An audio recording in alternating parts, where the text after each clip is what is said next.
నువ్వు కొడతావా నన్ను? నా ప్రాణాలు తీస్తావా? ఏం చేస్తావు? నీకు అలా అనిపిస్తుందా? నా గురించి నువ్వు ఇలా అనుకుంటున్నావా? నా గురించి నీకు తెలిసింది ఇదేనా? చెప్పు, ఏంటి నేను రాక్షసున్నా? దానికంటే కూడా ఎక్కువ.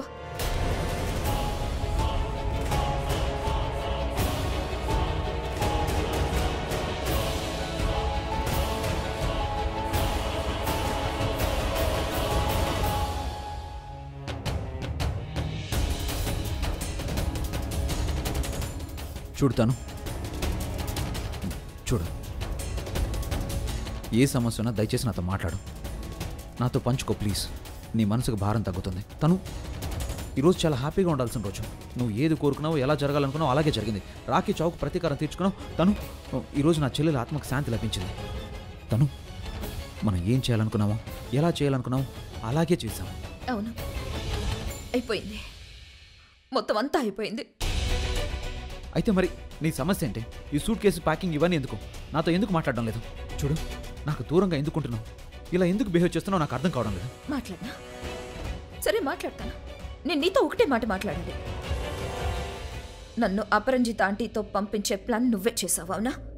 అవునా కాదా చెప్పు. అవును, కానీ చాలు చాలు రిషి, నేను నీతో ఇంకేం మాట్లాడేది లేదు.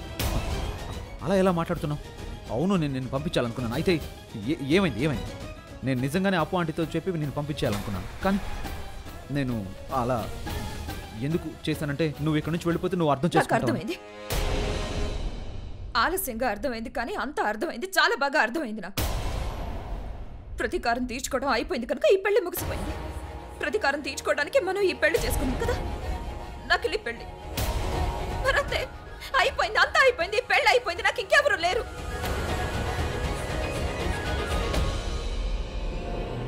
లేదా నేను వెళ్ళనివ్వను, నువ్వు వెళ్ళడానికి వీల్లేదా? తను నువ్వు ఎక్కడే ఉండాలి, వెళ్ళడానికి ఎందుకు ఉండాలి? ఎవరి కోసం ఉండాలి రిషి? నేను ఉండను ఇక్కడ. పెళ్లికి కారణం పూర్తయింది కనుక ఈ పెళ్లి ముగిసింది. వేసిన అడుగులు వెనక్కి తీయలేం, కానీ అసలు ముడిపడని బంధాన్నైతే తెంచుకోగలం కదా. నీకు నా మొహం చూడడం కూడా ఇష్టం ఉండదు. నేను రాక్షసుని లేదా సమస్య ఏదైనా కానీ ఇప్పటి నుంచి నన్ను చూడాల్సిన అవసరం ఉండదు రిషి. నువ్వు స్వతంత్రుడివి. ఇక నీ జీవితంలో ఏం చేయాలనుకున్నా, ఎవరితో జీవించాలనుకున్నా జీవించు, తిను, తాగు, హ్యాపీగా ఉండు. నేను వెళ్తున్నా. Good bye.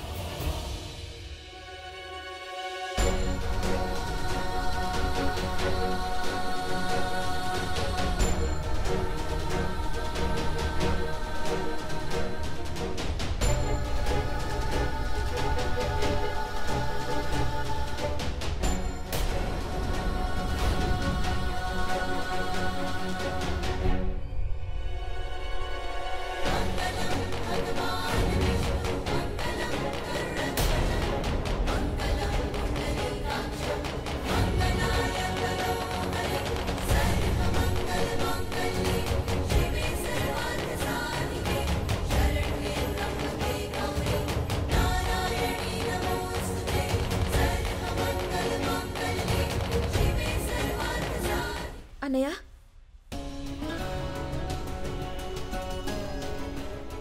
తను నువ్వెలా ఉన్నావు?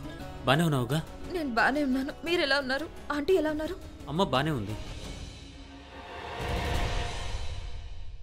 తను ఈ సింధూరం, మంగళసూత్రం నువ్వు పెళ్లి చేసుకున్నావా? లేదు, మేము పెళ్ళేం చేసుకోలేదు. ఆ రాక్షసుని చంపడానికి, నాశనం చేయడానికి మేము ఒక ప్రయత్నం చేశాం. ఈ విషయాలన్నీ పక్కన పెట్టండి. మీరు ఒక విషయం చెప్పండి. మీరు మాకు చెప్పకుండా ఇక్కడి నుంచి ఎందుకు వెళ్ళిపోయారు? నేనెంత కంగారు పడ్డానో మీకు తెలుసా? మళ్ళీ ఇప్పుడు ఇక్కడికి వచ్చారు. ఇలాంటి పరిస్థితుల్లో రాకుండా ఉండాల్సింది అన్నయ్య.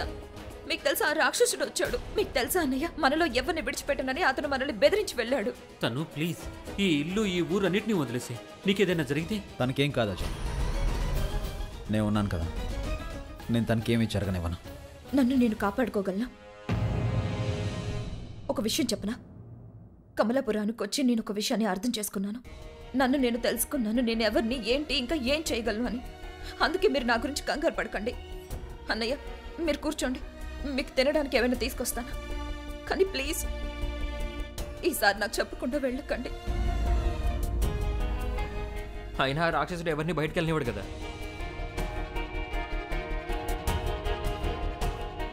సారీ, అది పొరపాటున అలా మాట్లాడాను. నిజం మాట్లాడావు, భయంకరమైన నిజం.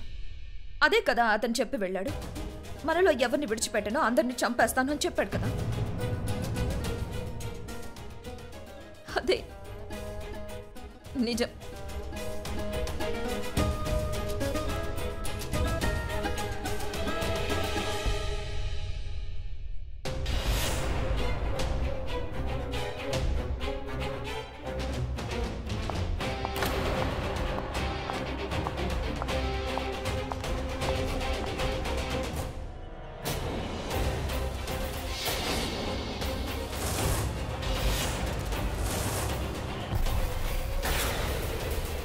ఏం కావాలి?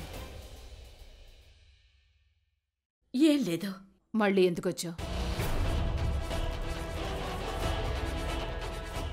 ఎవరి కోసం నువ్వు సంవత్సరాలుగా ఇక్కడున్నావు? అతన్ని చంపటానికే వచ్చాను. అతన్ని నువ్వు కొన్నేళ్ల క్రితమే చంపేశావుగా. రాక్షసుడిగా మార్చావు. లేదు కాళీ, నీకు తెలిసింది సగం కథ మాత్రమే. పూర్తి కథ ఏంటో నీకు సరిగ్గా తెలీదు. నిజంగా రాక్షసుడి కథ ముగించాలి అంటే మనిద్దరం కలిసి పనిచేయాలి కాళీ.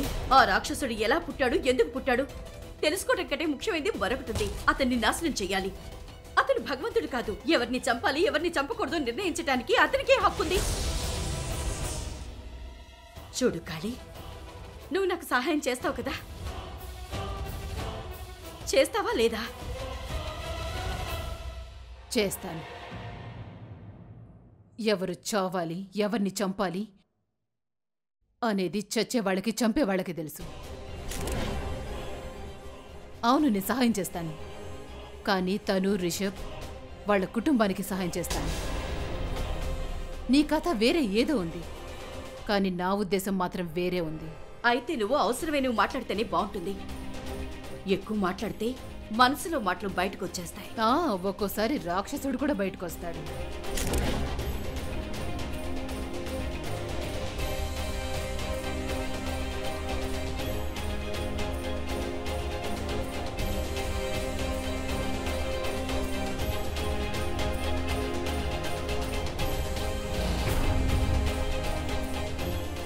పుస్తకం మాత్రం చేతికి రాలేదు, కానీ ఈ దరిద్ర మొహంది మాత్రం నాకు అడ్డొచ్చింది. నేను మీ అందరి కోసం ఫ్రూట్స్ తీసుకొచ్చాను. వాటిని నువ్వే తిను. ఇక్కడెవరో ఈ ఫ్రూట్స్ తింటారని నాకు అనిపించట్లేదు. అంటే మీరందరూ అలసిపోయి ఉంటారు, ఒకవేళ ఆకలిస్తుందేమో. అయితే ఈ ఫ్రూట్స్ తినిపిస్తావా? జ్యూస్ కూడా తీసుకురా. నైనా నీకు అసలు బుద్ధుందా? ఇంటి పరిస్థితి చూడు, అంతా పగిలిపోయింది. నీకు ఇప్పుడు తిండి కావాలో చెప్పు. తన మీద అనవసరంగా ఎందుకు అరుస్తున్నావు? పాపం తన మనందరి కోసం ప్రేమతో ఫ్రూట్స్ తీసుకొచ్చింది. తప్పు చేసినట్టు మాట్లాడుతున్నావే. అయితే తినండి. నైనా, వాటిని అజయ్కి పెట్టు. ప్రయాణం చేసి వచ్చాడు కదా, వచ్చే దారిలో తనేమీ తినుండడు. తనకివ్వు ఫ్రూట్స్. అజయ్, ఏమిటిలా వచ్చావు?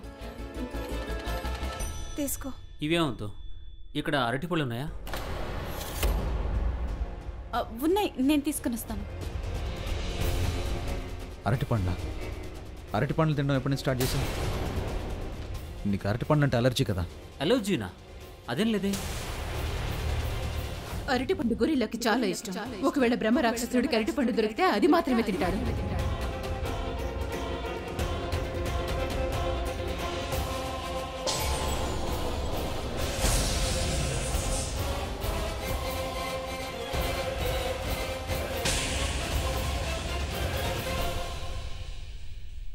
అజయ్కి ఏమైంది? అరటిపండ్లు తినడం ఎప్పుడు స్టార్ట్ చేశాడు? నాకెందుకో డౌట్గా ఉంది. ఒకవేళ ఆ బ్రహ్మరాక్షసుడు అజయ్ లోపల ఉన్నాడా ఏంటి? ఇప్పుడు ఆ బ్రహ్మరాక్షసుడు ఎవరి లోపల ఉన్నాడు? తర్వాత ఏం చేయాలి, అతను ఎలా చంపాలో ఏంటో ఆలోచించారా? పవిత్రమైన పెళ్లి కూతురు బలి కావాలి. ఆ పెళ్లి కూతురు తన తొలి రాత్రి జరుపుకొనిదై ఉండాలి. ఒక్కరే ఉన్నారు, తనూజ. నిన్న రాత్రే అతనికి బలైపోయేది, కానీ సమయానికి రిషబ్ వచ్చి కాపాడాడు. కానీ ఈసారి బలవుతుంది.